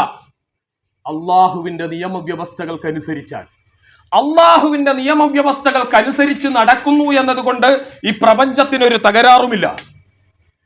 എന്നിട്ട് റബ്ബ് പ്രവാചകന്മാരെ അയച്ച് എന്നെ പഠിപ്പിച്ചത് ആ റബ്ബിന്റെ തീരുമാനത്തിനനുസരിച്ച് നിങ്ങളുടെ സ്വഭാവചര്യകൾ ക്രമീകരിക്കണം, നിങ്ങളുടെ വ്യവസ്ഥകളെ ക്രമീകരിക്കണം. അങ്ങനെ വരുമ്പോൾ നിങ്ങൾക്ക് സമാധാനത്തോടെ ജീവിക്കാം. ഇതല്ലേ ഇസ്ലാം? ഇത് പറയുമ്പോ ഭരണാധികാരിക്ക് എന്താ പ്രശ്നം? ഭരണാധികാരിക്ക് എന്താ പ്രശ്നം? ഇത് പറയുമ്പോ ഉള്ള കുഴപ്പം എന്താന്ന് പറഞ്ഞാൽ, ഇബ്രാഹിം അലൈഹിസ്സലാമയുടെ മില്ലത്ത് എന്ന് പറയുന്നത് പള്ളിയിൽ ഒതുങ്ങി നിൽക്കുന്നതല്ല, അത് മനുഷ്യന്റെ ശ്വാസോച്ഛ്വാസത്തിന്റെ താളത്തോളം നീണ്ടു നിൽക്കുന്നതാണ്, സമഗ്രമാണ്. ജീവിതത്തിന്റെ എല്ലാ മേഖലകളിലേക്കും അത് ചൂഴ്ന്നു നിൽക്കും. എല്ലായിടത്തും നിനക്കിഷ്ടമാണോ റബ്ബേ എന്നൊരു ചോദ്യം സ്വന്തം മനസാക്ഷിയോട് ഒരു മനുഷ്യൻ ചോദിക്കേണ്ടി വരും. ഇതാണ് ഇസ്ലാം. ഇത് പറയുമ്പോ എന്താ പ്രശ്നം? അധികാരികൾ ജീവിതത്തെയാണ് ചോദിക്കുന്നത്, മനുഷ്യന്റെ ജീവിതത്തെയാണ് ചോദിക്കുന്നത്. ജീവിതത്തിന്റെ ഉടമസ്ഥാവകാശം ഞങ്ങൾക്കാണ് എന്നാണ് ഭരണാധികാരികൾ പറയുക. അധികാര ശക്തികൾ മനുഷ്യനോട് പറയുക, ജീവിതത്തിന്റെ ഉടമസ്ഥാവകാശം ഞങ്ങൾക്ക് തരണം. ഭരണവ്യവസ്ഥകൾ, ഭൗതിക വ്യവസ്ഥകൾ, എല്ലാവരും, ഇബ്ലീസ്, ശൈത്താൻ ചോദിക്കണം നമ്മളോട് എന്താ? ശൈത്താൻ എന്താ മനുഷ്യനോട് ആവശ്യപ്പെടുന്നത്? നിങ്ങൾ അള്ളാന്റെ ഇഷ്ടം നോക്കരുത്, നിങ്ങൾ എന്റെ ഇഷ്ടം നോക്കുക. അപ്പൊ വിശ്വാസി എന്ന് പറയുമ്പോ അധികാരത്തിന്റെ പ്രശ്നം എന്താ? ഈ ജനങ്ങളുടെ മേൽ അധീശാധികാരം ചെലുത്തുന്ന വ്യവസ്ഥ ആകാശഭൂമികളെ സൃഷ്ടിച്ച റബ്ബിൻ്റെതാകണമെന്നതാണ് പ്രവാചകന്മാർ പ്രതിനിധാനം ചെയ്യുന്നത്. അതിനെയാണ് ദൈവിക വ്യവസ്ഥ എന്ന് പറയുന്നത്. ഇതിന്റെ പേര് മതാധിപത്യം എന്നല്ല, ദൈവിക വ്യവസ്ഥ. ആകാശഭൂമികളെ സൃഷ്ടിച്ച അള്ളാഹുവിന്റെ, ദൈവം തമ്പുരാന്റെ, രക്ഷിതാവിന്റെ, പരമാധികാരിയുടെ വ്യവസ്ഥക്കനുസരിച്ച് മനുഷ്യന്റെ ജീവിതത്തെ ചിട്ടപ്പെടുത്തുക എന്നതാണ്. ഇതാണ് പ്രവാചകന്മാർ പറഞ്ഞത്. ഇബ്രാഹിം അലൈഹി സ്വലാം ഇത് പറഞ്ഞു. ഇത് പറഞ്ഞപ്പോഴേ അധികാരിക്ക് എന്താ പ്രശ്നം? അധികാരി പറഞ്ഞു, ഈ പറഞ്ഞത് എന്റെ ഉടമസ്ഥാവകാശത്തിന്റെ നേരെയുള്ള ചോദ്യം ചെയ്യലാണ്. അപ്പൊ ഒരു ശത്രുവായല്ലോ. ഇന്നും ലോകത്ത് അള്ളാഹുവിന്റെ ദൈവിക ദീനിനെതിരെയുള്ള ശത്രുക്കളുടെ മുൻപിൽ നിൽക്കുന്നത് ലോകത്തിന്റെ ആധിപത്യം ചെലുത്തുന്ന ഉടമസ്ഥന്മാരാണ്. ഉടമസ്ഥാവകാശം. അങ്ങനെയാണ് നമ്രൂദ് ശത്രുവായത്, അങ്ങനെയാണ് ഫിർഔൻ ശത്രുവായത്, അങ്ങനെയാണ് ലോകത്തെ കോർപ്പറേറ്റുകൾ ശത്രുവായത്, ഖാറൂൻ ശത്രുവായത്, അധികാരത്തെ, ജീവിതത്തെ നിയന്ത്രിച്ചു കൊണ്ടിരിക്കുന്ന സാമ്പത്തിക ശക്തികൾ ശത്രുവായത്. അപ്പൊ അധികാരത്തിന്റെ ശ്രേണിയിൽ വരുന്ന സാമ്പത്തിക രാഷ്ട്രീയ അധികാരം കൈക്കൊള്ളുന്ന മുഴുവൻ ചൂഷക ശക്തികളും ഇതിനെതിരായി മാറി. അവർ പറഞ്ഞു ഇത് അപകടമാണ്, ഈ പറയുന്നത് അപകടമാണ്. കാരണം എന്താ? നമ്മൾ ജനസമൂഹങ്ങളെ പല തട്ടുകളാക്കി തിരിച്ച് പല കോലത്തിൽ വെച്ച് ജനങ്ങളെ പല പ്രകാരത്തിൽ അടിമകളാക്കി വെച്ചുകൊണ്ടിരിക്കുകയാണ്. ഈ പറയുന്ന വർത്തമാനം, പ്രവാചകൻ പറയുന്ന വർത്തമാനം എന്താ? പ്രവാചകൻ ഇബ്രാഹിം അലൈഹിസ്സലാം പറയുന്ന വർത്തമാനത്തിൽ മത ഉള്ളടക്കത്തെക്കാളും വലിയൊരു രാഷ്ട്രീയ ഉള്ളടക്കം ഉണ്ടായിരുന്നു. ആ രാഷ്ട്രീയ ഉള്ളടക്കം എന്താ? അത് മനുഷ്യന്റെ സ്വാതന്ത്ര്യത്തെക്കുറിച്ചും മനുഷ്യന്റെ ഏകതയെക്കുറിച്ചുമുള്ള ഒരു വർത്തമാനമാണ്. മനുഷ്യന്റെ സ്വാതന്ത്ര്യം, അത് വളരെ പ്രധാനപ്പെട്ട ഒരു കാര്യം. അപ്പോഴാണ് ഈ നമ്രൂദ് പ്രവാചകന്റെ ശത്രുവായി. രണ്ടാമത്തത് ആരാ? രണ്ടാമത്തത് ആത്മീയ പുരോഹിതനാണ്. എന്താ പൗരോഹിത്യം? അതൊരു പ്രത്യേകതരം മതമാണ്. ലോകത്ത് അന്നു മുതൽ ഇന്ന് വരെ മതപക്ഷം എന്ന് പറഞ്ഞ് കാണിച്ചു വരുന്ന ഒരു പ്രത്യേക ആത്മീയ ചേരുവയുണ്ട്. അതെന്താ? മനുഷ്യന്റെ ആരാധന, ആത്മീയ കാര്യങ്ങളെ നിയന്ത്രിച്ചു കൊണ്ടിരിക്കുന്ന അള്ളാഹുവിന്റെയും മനുഷ്യന്റെയും ഇടയിൽ കയറി നിന്ന് ആത്മീയതയുടെ ഇടയാളന്മാരായി നിൽക്കുന്ന ഒരു പ്രത്യേക വർഗം ഇല്ലേ? അവരെന്താ ചെയ്യണത്? നിങ്ങളുടെ ആത്മീയത, നിങ്ങളുടെ ആരാധന, നിങ്ങളുടെ ദിക്ർ, നിങ്ങളുടെ സലാത്ത്, നിങ്ങളുടെ ആത്മീയ ആദി കാര്യങ്ങൾ മുഴുവനും ഞങ്ങളിലൂടെ ക്രമീകരിക്കുക. അപ്പൊ എന്തായി? നിങ്ങൾക്ക് സ്വർഗമുണ്ട്. ഇതാണ് അവർ പറഞ്ഞു തരിക. അതിനെന്താ ചെയ്യുന്നത്? പൗരോഹിത്യം. അവര് ദൈവിക ദീനിന് ബദലായിട്ടൊരു ദീൻ ഉണ്ടാക്കി വെക്കും. ദൈവിക ദീനിന് ബദലായിട്ടൊരു ദീൻ പൗരോഹിത്യം ഉണ്ടാക്കി വെക്കും. ചരിത്രത്തിൽ എമ്പാടുമുണ്ട്. ഉദാഹരണത്തിലേക്ക് പോകുന്നില്ല. അവരുണ്ടാക്കി വെച്ച് അവർ ഈ പാക്കേജ് തരും. ഈ പാക്കേജ് ഭരണാധികാരികളുമായി ചേർന്ന് നിൽക്കുന്ന ഒന്നാണ്. എന്താ പ്രശ്നം? നിങ്ങളുടേതിലേക്ക് ഞങ്ങൾ കയ്യേറില്ല, ഞങ്ങളുടേതിലേക്ക് നിങ്ങളും കയ്യേറരുത്. നമ്മൾ രണ്ടു കൂട്ടരും കൂടി ഉള്ള ഒരു അലിഖിതമായ ധാരണയനുസരിച്ച് മനുഷ്യന്റെ ജീവിതത്തെ എന്ത് ചെയ്യാം? നമുക്ക് പങ്കിട്ടെടുക്കാം. അപ്പൊ പുരോഹിതൻ എന്ത് ചെയ്യും? അയാൾ ആത്മീയ കാര്യങ്ങളിൽ ജനങ്ങളെ, അയാൾ പറ്റുന്ന നിയമങ്ങൾ, അയാൾ പറ്റുന്ന പുതിയ പുതിയ കാര്യങ്ങൾ കൊണ്ടുവരും. മനുഷ്യൻ അതിൽ സന്തുഷ്ടരും. ഭരണാധികാരി എന്ത് ചെയ്യും? ഇവർ ജനങ്ങളെ ചൂഷണം ചെയ്തുകൊണ്ടിരിക്കും. സാമ്പത്തിക, രാഷ്ട്രീയ, സാമൂഹിക മേഖലയിൽ ഭരണാധികാരിയുടെ നിയന്ത്രണം, മതമേഖലയിൽ പള്ളിയിൽ, ചർച്ചിൽ, ക്ഷേത്രത്തിൽ പുരോഹിതന്റെ നിയന്ത്രണം. ഈ മനുഷ്യൻ ഇതിന്റെ ഇടക്ക് ദൈവീകമായ നിയമക്രമങ്ങളിൽ നിന്ന് മനുഷ്യൻ അകലെ പോകും. ഇവിടെയാണ് പ്രവാചകന്മാർ വന്ന് നിന്നിട്ട് നിൽക്കുന്ന സമയത്ത് ഈ രണ്ടു കൂട്ടരും കൂടി ആർക്ക് ശത്രുവായി? പ്രവാചകന് ശത്രുവായി. നിലവിലുള്ള കാലത്ത് ദൈവിക ദീനിനെ എതിർക്കാൻ നിൽക്കുന്നത് ആരാ? ഒന്ന് അധികാരികളാണ്, രണ്ടാരാ? ഈ പുരോഹിതന്മാരാണ്. പണ്ടും ഇങ്ങനെ തന്നെയായിരുന്നു. ഇബ്രാഹിം അലൈഹിസ്സലാമയുടെ മില്ലത്തിൽ നമ്മളുടെ ദൗത്യത്തെക്കുറിച്ച് പറഞ്ഞു തരുമ്പോൾ ഒരു മുസ്ലിം വിചാരിക്കേണ്ടത് ഒന്ന് ഇസ്ലാമിന് നേരെ ആദർശത്തിന് നേരെയുള്ള പ്രതിയോഗികൾ എന്ന് പറയുന്നത് ഒന്ന് അധികാര ശക്തികൾ, രണ്ടാമത്തത് ആത്മീയ ശക്തികൾ. ഈ രണ്ടു കൂട്ടരും കൂടി ജനങ്ങളുടെ ജീവിതത്തെ പങ്കിട്ടെടുത്ത് കൊള്ളയടിക്കുകയാണ്. ഇത് രണ്ടിനെയും പ്രവാചകൻ അഭിമുഖീകരിച്ചു. ആദ്യം എന്ത് ചെയ്തു? ആത്മീയ ശക്തികളോട് പറഞ്ഞു, പുരോഹിതനോട് പറഞ്ഞു. ഇബ്രാഹിം അലൈഹിസ്സലാത്തു വസ്സലാം അദ്ദേഹം ജനിക്കുന്ന വീട്ടിൽ കാണുന്നത് എന്താ? ആത്മീയ നേതാവാണ് വാപ്പ, ആത്മീയ നേതാവാണ്. ആത്മീയ നേതാവായ പിതാവിന്റെ പുത്രനാണ് ഇബ്രാഹിം അലൈഹിസ്സലാം, അല്ലേ? അദ്ദേഹത്തിന്റെ സ്വാഭാവികമായ വഴി എന്താ? വാപ്പ ആത്മീയ നേതാവാണ്, മകൻ എന്ത് ചെയ്യണം? ഈ വാപ്പയുടെ ആത്മീയ വാണിഭത്തെ കൂടുതൽ പുതിയ ടെക്നോളജി ഉപയോഗിച്ച് കച്ചവടം ചെയ്യുന്ന മകനായിട്ട് എഴുന്നേൽറ്റ് നിൽക്കണം. അങ്ങനെയല്ലേ ചരിത്രത്തിലും വർത്തമാനത്തിലും നമ്മൾ വാപ്പയെ മകനെയൊക്കെ കാണുന്നത്? ഇങ്ങനത്തെ ഒരു വാപ്പാ മകൻ സ്പേസിലാണ് ഇബ്രാഹിം അലൈഹിസ്സലാത്തു വസ്സലാം. പക്ഷെ എന്താ ചെയ്യുന്നത്? വാപ്പയോടാണ്. മാ തഅബുദൂൻ, എന്തിനെയാണ് നിങ്ങൾ ഇബാദത്ത് ചെയ്യുന്നത്? എന്തിനെയാണ് നിങ്ങൾ ഇബാദത്ത് ചെയ്യുന്നത്? വാപ്പ നിങ്ങൾ എന്താണ് ഈ ജനങ്ങളോട് പറഞ്ഞുകൊണ്ടിരിക്കുന്നത്? നിങ്ങൾ എന്തിന്റെ മുമ്പിലാണ് നിങ്ങളുടെ ശിരസ് നമിക്കുന്നത്? ലാ ഇലാഹ ഇല്ലല്ലാഹയുടെ ഒരർത്ഥം എന്താ? എനിക്ക് സുജൂദ് ചെയ്യാൻ, എനിക്ക് പ്രാർത്ഥിക്കാൻ, എൻ്റെ ആവലാതി പറയാൻ, എൻ്റെ വിഷമം മാറ്റാൻ, എൻ്റെ സങ്കടം കേൾക്കാൻ, എൻ്റെ പ്രയാസങ്ങൾ മാറ്റിത്തരാൻ, എനിക്ക് റിസ്ക് തരാൻ, എൻ്റെ രോഗം ശിഫയാക്കാൻ, എല്ലാത്തിനുമുള്ളതാരാ? അല്ലാഹുവാണ്. ഒരു കലർപ്പില്ലല്ലോ. അപ്പോൾ ഒരാൾ വിചാരിക്കുകയാണ്, എനിക്ക് എന്റെ രോഗം മാറ്റിത്തരണമെങ്കിൽ ഇന്ന മക്ബറയിലെ ഇന്ന ആള് എന്റെ രോഗം മാറ്റിത്തരുമെന്ന് വിചാരിക്കുന്നത്, അല്ലെങ്കിൽ ഈ ലോകത്തെ മുഴുവൻ നിയന്ത്രിക്കുന്നത് ഇന്ന ഷെയ്ഖാണ്, ഇന്ന ഔലിയയാണ് എന്നൊരാൾ പറയുന്നത്, അത് ആരാധന ആത്മീയ മേഖലയെ സംബന്ധിച്ചിടത്തോളം അള്ളാഹുവിനുള്ളത് അള്ളാഹുവിന് വകവെച്ചു കൊടുക്കുന്നതിനെതിരാണ്. അതിന്റെ പേരാണ് ഷിർക്ക്, അല്ലേ? ഇബ്രാഹിം അലൈഹിസ്സലാത്തു വസ്സലാം ഏത് റബ്ബിന്റെ മുമ്പിലാണോ നിങ്ങൾ സുജൂദ് ചെയ്യുന്നത് ആ റബ്ബിനോടേ നിങ്ങൾ പ്രാർത്ഥിക്കാവൂ. ഏത് റബ്ബാണോ നിങ്ങൾക്ക് രോഗം നൽകിയത് ആ റബ്ബാണ് ശിഫ നൽകുന്നത്. ഏത് റബ്ബാണോ പ്രപഞ്ചത്തിന് മഴ പെയ്യിപ്പിക്കുന്നത് ആ റബ്ബാണ് റിസ്ഖും തരുന്നത്. ഇടയാളന്മാരില്ല, മധ്യവർത്തികളില്ല, സർവ്വതും അള്ളാഹു മാത്രമാണ്. അപ്പൊ അവര് പറഞ്ഞ മറുപടി എന്താ? ഇത് നമ്മുടെ കാരണവർമാർ, പൂർവികന്മാർ എല്ലാരും ഇങ്ങനെയാ ചെയ്തിരിക്കുന്നത്, നമ്മളും അത് ചെയ്യുന്നു. അത് പറ്റില്ല വാപ്പ. ആർക്ക് വേണ്ടിയാ ഇബ്രാഹിം അലൈഹി സ്വലാം സംസാരിക്കുന്നത്? അള്ളാഹുവിന് വേണ്ടിയാണോ മനുഷ്യന് വേണ്ടിയാണോ? ഇബ്രാഹിം നബി ആർക്ക് വേണ്ടിയാ സംസാരിക്കുന്നത്? അപ്പോ ആർക്ക് വേണ്ടിയാ സംസാരിക്കുന്നത്? ആരെയാ പ്രതിനിധീകരിക്കുന്നത്? നമ്മൾ ആലോചിച്ചിട്ടുണ്ടോ? അത് മനുഷ്യന് വേണ്ടിയാൽ, അല്ലേ? ഈ പാവങ്ങളുടെ തല, ഈ പാവങ്ങളെ കൊണ്ടുപോയി എന്തിനെ നിങ്ങൾ ഇവിടെ ക്യൂ നിർത്തുന്നു? അതാ ചോദ്യം. ആ പാവങ്ങളുടെ സ്വാതന്ത്ര്യത്തെ, ആ പാവങ്ങളുടെ അവകാശത്തെ, ആ പാവങ്ങളുടെ മതബോധത്തെ നിങ്ങൾ കച്ചവടം ചെയ്യുകയാണ് വാപ്പ. ഇത് ശരിയല്ല. ഇതല്ലേ പറഞ്ഞത്? അപ്പൊ അതാണ് ഒരു കാര്യം. അപ്പൊ എന്ത് ചെയ്തു? അപ്പൊ അവരിളകി. ആര്? വാപ്പ ഇളകി. ആത്മീയ വാണിഭക്കാരെല്ലാവരും കൂടി ഇളകി. വാപ്പ പറഞ്ഞു, ലൈലം തന്തഹില അർജുമന്നക വഹ്ജുർനി മലിയ. നിർത്തണം. ഇത് നീ നിർത്തിയില്ലെങ്കിൽ നിന്നെ ഞാൻ എറിഞ്ഞോടിക്കും, നാട്ടിൽ നിന്ന് പുറത്താക്കും. പിന്നെയുള്ള സംഭവങ്ങൾ പറയണ്ട. രണ്ടാമത്തത് ഭരണാധികാരിയായി, അല്ലേ? ഭരണാധികാരിയോട് എന്താ പറയുന്നത്? എന്തിനാണ് ഈ ജനങ്ങളുടെ ജീവിതം ഇങ്ങനെ നീ അടിച്ചെടുക്കുന്നത്? നീ ആണോ ഉടമസ്ഥൻ? ഹലാലും ഹറാമും തീരുമാനിക്കാനുള്ള അധികാരം ആർക്കാ? നമ്രൂദ് പറയും എനിക്കാൻ, ഇല്ലേ? ഭരണാധികാരി പറയും എനിക്കാൻ. എന്ത് ചെയ്യണം എന്ത് ചെയ്യണ്ട എന്ന് തീരുമാനിക്കാനുള്ള അധികാരം എനിക്കാണെന്ന് ഭരണാധികാരി പറയും. ഈ നാട്ടിൽ ആളുകൾ ജീവിക്കണോ മരിക്കണോ എന്ന് തീരുമാനിക്കുന്നത് ആരാ തീരുമാനിക്കുന്നത്?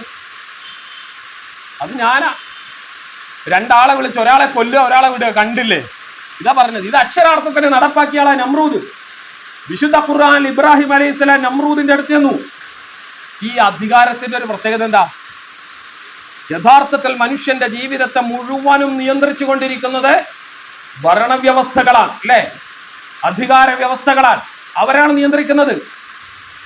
അവരുടെ ഇംഗിതത്തിനനുസരിച്ചാണ് മുന്നോട്ട് പോവുക. അപ്പോഴവരോടാണ് പറയുന്നത് ശരിയല്ല, ജനങ്ങളെ ചൂഷണം ചെയ്യുന്ന അടിമകളാക്കുന്ന ഈ പണി നിർത്തണം. ഇതിന്റെ ഉടമസ്ഥാവകാശം നീയല്ല. അലം തറ ഇലല്ലദീ ഹാജ്ജ ഇബ്രാഹീമ ഫീ റബ്ബിഹി അൻ ആതാഹുല്ലാഹുൽ മുൽക്ക്. നമ്രൂദിന്റെ കൊട്ടാരത്തിൽ ഇബ്രാഹിം എന്താ കാര്യം? നമ്മുടെ നാട്ടിലെ പുരോഹിതൻ എന്താ പറയാ? ഭരണാധികാരികളോട് അനീതിക്കെതിരെ വിരൽ ചൂണ്ടി സംസാരിക്കലല്ല, ഭരണാധികാരികളോട് ഏത് ഭരണാധികാരിയാണെങ്കിലും അവരോട് സഹകരിച്ച് അവരോട് സ്നേഹത്തിൽ ഇങ്ങനെ അവർ തരുന്നത് വാങ്ങിപ്പോവുക എന്നതാണ് നയം. നമ്മളെ സഹായിക്കുന്നവരെ നമ്മളും സഹായിക്കും, ഇതല്ലേ നയം? ഇവിടെയാണ് ഇബ്രാഹിം അലൈഹിസ്സലാം അവരോട് മൗലികമായി പറയുന്നത്, നിങ്ങൾക്ക് ജനങ്ങളുടെ മേൽ ഉടമസ്ഥാവകാശം ചെലുത്താൻ അധികാരമില്ല. അപ്പൊ എന്താ കാര്യം? ജീവിപ്പിക്കുന്നതും മരിപ്പിക്കുന്നവനും ആരോ അവനാണ് ജനങ്ങളുടെ മേൽ നിയന്ത്രണം. റബ്ബി അല്ലദീ യുഹ്യി വയുമീത്. ജനങ്ങളുടെ ജീവനും മരണവും ആരുടെ നിയന്ത്രണത്തിലാ? അത് അള്ളാന്റെ നിയന്ത്രണത്തിലാണ്. അവന്റെ വ്യവസ്ഥക്കനുസരിച്ച് വേണം. നീ ഉടമസ്ഥനല്ല, പ്രതിനിധിയാണ്. ഭരണാധികാരം എന്നത് മണ്ണിന്റെ ഉടമസ്ഥാവകാശമല്ല, പ്രതിനിധാനമാണ്, വ്യവസ്ഥയുടെ പ്രതിനിധാനം. നീ ജനങ്ങളിൽ നിയമം നടപ്പാക്കേണ്ടത് ഈ പ്രപഞ്ചത്തിന്റെ താളക്രമത്തിന്റെ പ്രകൃതി നിയമമായിരിക്കണം. അതാണ് ദൈവീക നിയമം.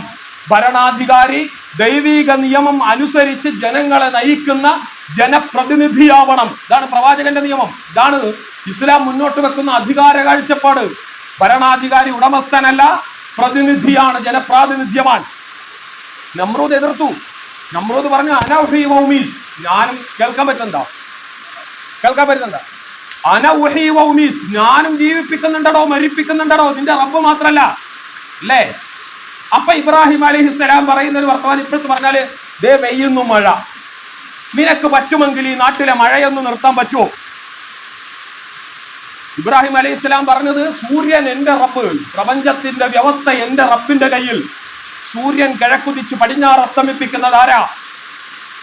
അള്ളാഹുവാൻ. നിനക്ക് പറ്റുമെങ്കിൽ നീ അതിന്റെ വ്യവസ്ഥയെ പടിഞ്ഞാറ് ഉദിപ്പിച്ച് കിഴക്കൊന്ന് അസ്തമിക്ക്. നീയാണ് ഉടമസ്ഥനെങ്കിൽ. അപ്പൊ എന്ത് ചെയ്തു? അവൻ തോറ്റുപോയി. നോക്കൂ, ആ സമയത്ത് രണ്ട് കൂട്ടര് പ്രവാചകനെതിരെ എഴുന്നേറ്റ് നിൽക്കുന്നു. ഒരാൾ പറഞ്ഞു, നിർത്തിയില്ലെങ്കിൽ ഈ നാട്ടിൽ നിന്ന് എറിഞ്ഞോടിക്കും. അപ്പോഴാണ് പിന്നെ ചരിത്രത്തിൽ കാണുന്നത്, ഇന്നും കാണുന്നത് പോലെ രണ്ട് കൂട്ടർ ഒന്നിച്ചൊരു മജ്ലിസിൽ ഇരിക്കുകയാണ്. ഒറ്റ മജ്ലിസിൽ. ആരുണ്ട്? അതിൽ അധികാരികളുണ്ട്, പുരോഹിതന്മാരുണ്ട്. രണ്ടുപേരുടെയും ചർച്ചാ വിഷയം എന്താ? ഈ ദൈവീക ദീനിനെ ഇല്ലാതെയാക്കണം, ദൈവീക ദീനിനെ ഇല്ലാതെയാക്കണം. അതാണ് ചർച്ചാ വിഷയം. അവര് കൂടി തീരുമാനിച്ചു, എന്ത് ചെയ്തു? ഇത് തീവ്രവാദമാണ്, ഇത് ഭീകരവാദമാണ്, ഇത് കുഴപ്പമാണ്. അതുകൊണ്ട് എന്ത് ചെയ്യണം? ഇതിനെ ഉന്മൂലനം ചെയ്യലാണ് വേണ്ടത്. ഒറ്റക്കാര്യം നോക്കിയാൽ നിങ്ങൾ, ഗസയിലെ വിമോചന പോരാട്ടം നടക്കുന്നു. ഗസയിലെ വിമോചന പോരാട്ടത്തിൽ ലോകത്തിന്റെ അധികാര ശക്തികളും പുരോഹിതന്മാരും ഒന്നിച്ചിരിക്കുന്ന ഒരു പോയിന്റ് ഏതാ? ഒന്നിച്ചിരിക്കുന്ന പോയിന്റ്, എല്ലാ കുഴപ്പത്തിന്റെ കാരണം ആരാന്നാ? ഗസയിലെ എല്ലാ കുഴപ്പങ്ങളുടെയും കാരണം ആരാണെന്നാണ് ലോകത്തെ പുരോഹിതന്മാരും അധികാരികളും പറയുന്നത്. ആരാന്നാ പറയുന്നത്? ഹമാസ് ആണെന്ന് പറയും. എന്താ കാര്യം? ഹമാസ് പ്രതിനിധാനം ചെയ്യുന്ന ഒരു ആദർശം ഈ പൗരോഹിത്യത്തിനും ഈ അധികാര ശക്തിക്കും സിയോണിസത്തിനും ഒരുപോലെ വെല്ലുവിളി ഉയർത്തുന്നതാണ്. ശരിയല്ലേ? ഈ രണ്ടു കൂട്ടരും കൂടി കാലാകാലങ്ങളിൽ ഇരുന്ന് ഭീകരവാദം ആരോപിക്കുന്നതാരാ? ആർക്കെതിരെയാ? ദൈവിക മാർഗദർശനത്തിനെതിരെയാണ്. വല്ല അത്ഭുതമുണ്ടോ? നമ്മൾ ജീവിച്ചു കൊണ്ടിരിക്കുന്ന കാലഘട്ടത്തിൽ നമ്മൾ പ്രതിനിധാനം ചെയ്യുന്ന ദീൻ എന്ന് പറയുന്നത് ഇബ്രാഹിം അലൈഹിസ്സലാമയുടെ മില്ലത്ത് എന്ന് പറയുന്നത് കൊണ്ട്, പ്രിയപ്പെട്ടവരെ, അതിനെതിരെ എഴുന്നേറ്റ് നിൽക്കുന്ന ആരൊക്കെയുണ്ടോ അതെല്ലാവരും ഇപ്പോഴും എഴുന്നേറ്റ് നിൽക്കും. ഇത്രയും പറയാനാണ് ശ്രമിച്ചത്. അന്നിതിന്റെ പ്രതിയോഗികളായിട്ടുള്ള ആളുകളെ ആരൊക്കെയുണ്ടോ അവരൊക്കെ ഇന്നും പ്രതിയോഗികളായിട്ട് നിലകൊള്ളും. അവരെന്ത് ചെയ്യും? അവരെന്താ ചെയ്യുക? അവർ തേടിപ്പിടിക്കും, അവർ തേടിപ്പിടിച്ച് വേട്ടയാടും, അവരരുംകൊല ചെയ്യും. ഇല്ലേ? എല്ലാവരും കൂടി തീരുമാനത്തിലെത്തി എന്താ?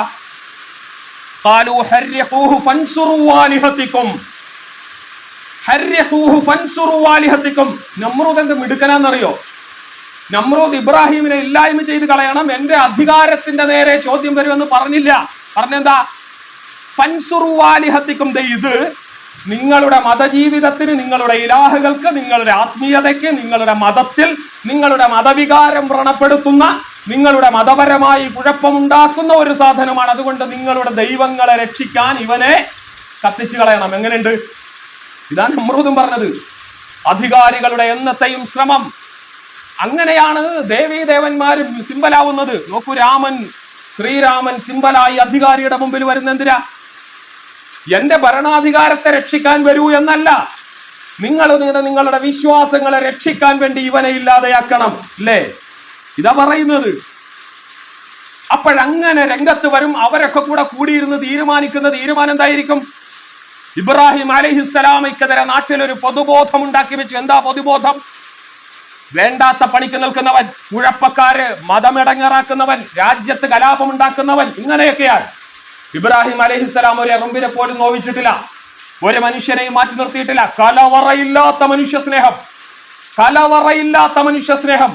മില്ലത്ത് അബീക്കും ഇബ്രാഹിം എന്നത് ജീവിതത്തിൽ ഇതുവരെ ഒരു ആയുധവും എടുത്തിട്ടില്ല പ്രവാചകൻ. ഒറ്റ ആയുധത്തിൻ്റെതായ ഒരു പണിയുമില്ല ഇബ്രാഹിം അലൈഹിസ്സലാമയുടെ ജീവിതത്തിൽ.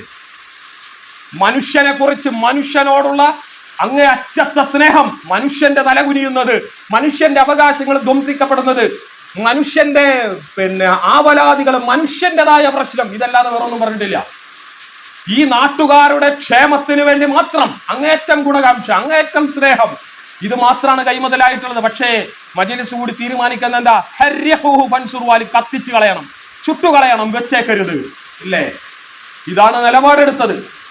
ചുട്ടുകൊല്ലാൻ വെച്ചതിന് ശേഷം പിന്നത്തെ നിലപാടെന്താ? ഈ നാട്ടിൽ നിർത്തൂല. ഇബ്രാഹിം അലൈഹി സ്വലാമിക്ക് നേരെ അഗ്നികുണ്ടുണ്ടാക്കി ഇബ്രാഹിം അലൈഹി സ്വലാമിനെ കത്തിച്ചു കളയാൻ തീരുമാനിച്ചു, ഇല്ലേ? ഈ കുണ്ടത്തിൽ നിന്ന് ഇബ്രാഹിം അലൈഹി സ്വലാം പുറത്തു വന്നപ്പോഴോ എന്നിട്ട് ആളുകൾ സത്യം മനസ്സിലാക്കിയോ? ആര്? ഇതേ അത്ഭുത കഥകൾ പറയുന്ന ആളുകൾ തന്നെ.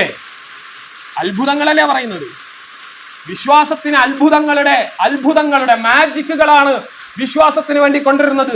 CM മൗലിയ മഹാനാക്കുന്ന എന്താണ്? അത്ഭുതങ്ങളെ കുറിച്ചാണ്. വിമാനത്തെ തടഞ്ഞു നിർത്താൻ കഴിവുള്ളവർ, ട്രെയിനിനെ പിടിച്ചു നിർത്താൻ കഴിയുന്നവർ, ഇതൊക്കെയല്ലേ അത്ഭുതങ്ങളല്ലേ? മറ്റാർക്കും പറ്റാത്ത അത്ഭുതങ്ങള് ചെയ്യുന്നു. എങ്കിലും നോക്കൂ, അത്ഭുതങ്ങളുടെ കൂട്ടത്തിലെ മഹാത്ഭുതമല്ല ഇബ്രാഹിം അലൈഹി സ്വലാം സംഭവിച്ചത്. തീക്കുട്ടാരത്തിലിട്ടോ ഇബ്രാഹിം, തീയിലിട്ട ഇബ്രാഹിം അലൈഹി സ്വലാം ചൂടുമിൽ ഒരു തരി പൊള്ളലേൽക്കാതെ പുറത്തേക്ക് ഇറങ്ങി വരുന്നു. മഹാത്ഭുതല്ലേ? പക്ഷെ ഈ അത്ഭുതത്തെ കണ്ടപ്പോൾ ആളുകൾ എന്ത് പറഞ്ഞു? വിശ്വസിച്ചോ? ശരിയായ ദീനിന്റെ അത്ഭുതത്തെ പോലും വിശ്വസിക്കില്ല ആളുകൾ. വിശ്വസിച്ചില്ല. അവരെന്ത് പറഞ്ഞു? ഈ നാട്ടിൽ നിന്ന് പോരുത്, ഓടിച്ചു വിടുകയാണ് ചെയ്തത്. അപ്പൊ നമ്മളുടെ ദൗത്യം, അള്ളാഹുവിന്റെ ദീനിന്റെ പ്രതിനിധാനത്തിന് ചരിത്രത്തിലെന്നും 2 പ്രതിയോഗികൾ ഉണ്ടാകും. അതിലൊന്ന് മതവാണിഭക്കാരാണ്, രണ്ടാമത്തത് ലോകത്തിന്റെ അധീശാധികാരം കൈയടക്കി വെച്ചിരിക്കുന്ന ഭൗതികതയാണ്. ഈ ആത്മീയതയും ഈ ഭൗതികതയും കൂടി ദൈവിക ദീനിനെതിരെയുള്ള സമരം നടത്തും. ഈ ആശയ സംഘർഷങ്ങളുടെ പുരോഗതിയുടെ പേരാണ് ചരിത്രം എന്ന് പറയുന്നത്. ഇന്നും അങ്ങനെ തന്നെയാണ് തുടരുന്നത്, അല്ലെ? ഒരു ഭാഗം ഇത്. രണ്ടാമത്തെ ഒരു ഭാഗം കൂടി പറഞ്ഞ് ഞാൻ അവസാനിപ്പിക്കും. അങ്ങനെയാണെങ്കിൽ ഇതിനെ നേരിടണ്ടേ? ഇബ്രാഹിം അലൈഹിസ്സലാത്തു വസ്സലാമയുടെ പ്രതിനിധാനം എന്താ? നമ്മൾ എങ്ങനെയാ ഒരു മുസ്ലിമായി ജീവിക്കാം? മില്ലത്ത് അബീക്കും ഇബ്രാഹിം. എന്താ ചെയ്യേണ്ടത്? ഇബ്രാഹിം അലൈഹിസ്സലാം അവരോട് പ്രഖ്യാപിച്ച ആദ്യാവസാനം എന്ന് പറയുന്നത് നമ്മൾ ഓരോ നമസ്കാരത്തിലും ആവർത്തിച്ച് ഇബ്രാഹിം അലൈഹിസ്സലാമയുടെ പ്രതിജ്ഞ പുതുക്കും. എന്താ പ്രതിജ്ഞ? വജ്ജഹ്തു. ബാക്കി നിങ്ങളുടെ മനസ്സിൽ തന്നെ കൊണ്ടിരിക്കുക. വജ്ജഹ്തു വജ്ഹിയ ലില്ലദീ ഫത്തറസ് സമാവാതി വൽ അർള ഹനീഫൻ മുസ്ലിമൻ വമാ അന മിനൽ മുശ്രിക്കീൻ. ഒരു മുസ്ലിം ആവർത്തിച്ചെടുക്കുന്ന പ്രതിജ്ഞയാണ് ഈ പ്രതിജ്ഞ. വിശുദ്ധ ഖുർആനിലുള്ളത് ഇബ്രാഹിം അലൈഹിസ്സലാത്തു വസ്സലാമയുടെ പ്രതിജ്ഞയാണ്, അല്ലേ? എന്താ? എല്ലാ പ്രതിസന്ധികളുടെയും മുമ്പിൽ ഞാൻ ഒന്നിന്റെയും മുമ്പിൽ ഓച്ഛാനിച്ചു നിൽക്കില്ല. എന്റെ മുഖം, എന്റെ ജീവിതം ഞാൻ സമർപ്പിച്ചിരിക്കുന്നത് അല്ലദീ ഫത്തറസ് സമാവാതി വൽ അർള ഹനീഫ, ആകാശഭൂമികളെ സൃഷ്ടിച്ച അള്ളാഹുവിന്റെ മുമ്പിൽ ഋജുമാനസനായി, ഒരു കലർപ്പുമില്ലാതെ, ഒരു വക്രതയുമില്ലാതെ ഞാൻ അള്ളാഹുവിന്റെ മുമ്പിൽ സമർപ്പിച്ചിരിക്കുന്നു, അല്ലേ? എന്റെ റബ്ബ്. ഞാനൊരു മഖ്ബറയുടെ മുമ്പിലും ഒരു അനാചാരത്തിന്റെ, ഒരു അന്ധവിശ്വാസത്തിന്റെ, ഒരു ശിർക്കിന്റെ ലാഞ്ചന പോലും എന്റെ ജീവിതത്തിൽ എവിടെയുമില്ല. എന്റെ സമ്പത്ത്, എന്റെ രാഷ്ട്രീയം, എന്റെ സദാചാരം, എന്റെ സാൻമാർഗികത, എന്റെ സർഗാത്മകത എല്ലാം എന്ത് ചെയ്തു? അള്ളാഹുവെ നിന്റെ ഇഷ്ടം, അല്ലേ? എന്നിട്ട് ആവർത്തിച്ച് പറയും, ഇന്ന സ്വലാത്തി വ നുസുക്കി വ മഹ്യായ വ മമാത്തി വമമാതി ലില്ലാഹി റബ്ബിൽ ആലമീൻ. എല്ലാം എന്റെ നമസ്കാരം. അതെന്തിനാ അങ്ങനെ പറഞ്ഞത്? എന്റെ നമസ്കാരം, എന്റെ ബലികർമ്മങ്ങൾ, വമഹയായ, മഹയായ എന്ന് പറഞ്ഞ എന്താ? മഹയായ ജീവിതം, വമമാതി മരണം.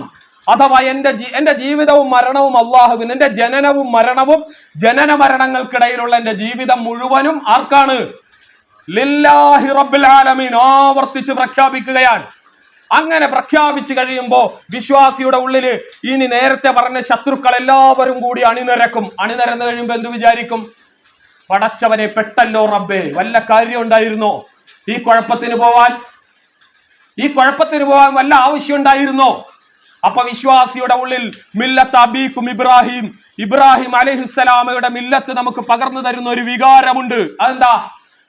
അതെന്താ വികാരം? എന്ത് പ്രതിസന്ധി ഉണ്ടെങ്കിലും എന്റെ കൂടെ ആരുണ്ട്? എന്റെ അള്ളാഹു ഉണ്ട്. ഞാൻ പ്രതിനിധീകരിക്കുന്നത് അള്ളാഹുവിനെയാണെങ്കിൽ ആ റബ്ബുൽ ഇസ്സത്ത് എന്നെ കാത്തുരക്ഷിച്ചുകൊള്ളും. ഒരു തർക്കവും വേണ്ട, എനിക്ക് അള്ളാഹു ഉണ്ട്. ഇതങ്ങോട്ട് ഉള്ളിലേക്ക് കയറി കഴിയുമ്പോഴോ എന്റെ കൂടെ അള്ളാഹു ഉണ്ട്, എന്റെ കൂടെ റബ്ബുണ്ട്. ഒരടങ്ങേറുമില്ലാതെ എന്റെ ലക്ഷ്യസ്ഥാനത്തേക്ക് എന്റെ റബ്ബ് എത്തിക്കും. ഞാൻ അതിനനുസരിച്ച് സജ്ജനായാൽ മതി. ഭാരമെടുത്ത് തോളിൽ വെക്കാൻ തയ്യാറെടുക്കുന്ന ആള്. എന്റെ ശരീരത്തിന് കരുത്തുണ്ട്. ഞാൻ ഇതെന്റെ തോളിലേക്ക് വെച്ച് അനായാസം എന്റെ ലക്ഷ്യത്തിലേക്ക് എത്തും എന്ന് പറയുന്ന ആ ചുമടെടുക്കുന്ന ഒരാളുടെ ഉള്ളിൽ ആത്മവിശ്വാസം ഉണ്ടല്ലോ, ആ ആത്മവിശ്വാസത്തിനേക്കാളും 10 മടങ്ങ് ആത്മവിശ്വാസം ഞാൻ നിൽക്കുന്നത് ആരുടെ പക്ഷത്താണ്? അള്ളാഹുവിന്റെ അടുത്താണ്. അതുകൊണ്ട് ആരെന്നെ കാത്തുരക്ഷിക്കും? എന്നെ റബ്ബ് കാത്തുരക്ഷിക്കും. അല്ലേ? അന്ധവിശ്വാസികളെ കാത്തു നിൽക്കുന്നത് ആസറാണ്, മറ്റേയാളെ കാത്തു നിൽക്കുന്നത് ഭരണാധികാരിയാണ്.